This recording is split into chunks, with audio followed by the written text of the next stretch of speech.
Hi there, and welcome to Marchborn's Tutorials. Today, we're diving into how to use our SKU code generator. This tutorial covers the Google Sheets version, but the Excel Sheets version works the same way. First things first, if you see a message saying the spreadsheet is protected, don't worry. This just means you can't edit it directly. Simply click Cancel, and you're all set. Our template has a two-tab design. The first tab is the README page, and the second tab is the SKU code generator. On the README page, you'll find instructions and information about the template version. We'll notify you of updates on Etsy and social media, so be sure to follow us for the latest news and products. You can access the updated version directly from your Google Sheets. For Excel users, send us a message on Etsy to get the updated Excel spreadsheet. Now, let's explore the SKU Generator tab. Here's how the SKU formatting settings work. First is the prefix. A prefix is a set of characters added to the beginning of the SKU code. It usually represents specific product categories, brands, or other attributes. For example, elec- for electronics or app- for apparel. In our sheet, we use MB for Marchborns. If you don't want a prefix, simply delete the cell and it won't be included in the SKU. Next is character type, where you can choose if you want the SKU in lowercase or uppercase. Then we have separator.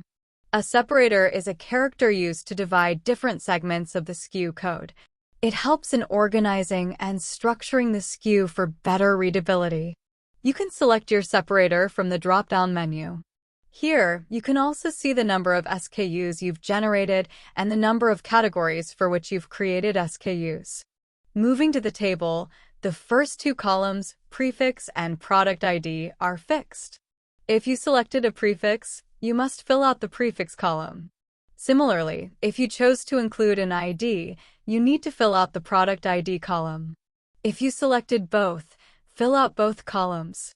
The next 5 columns are for attributes. You can name and set the attributes of your products. Not all columns need to be filled.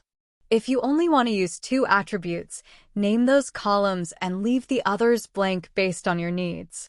For example, let's set product as attribute 1, category as attribute 2, compatibility as attribute 3, theme as attribute 4, and tabs as attribute 5.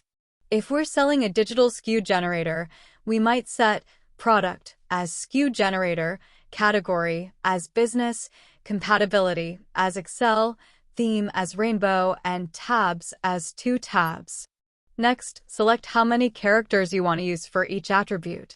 For example, 2 for product, 2 for category, 2 for compatibility, 2 for theme, and 3 for tabs.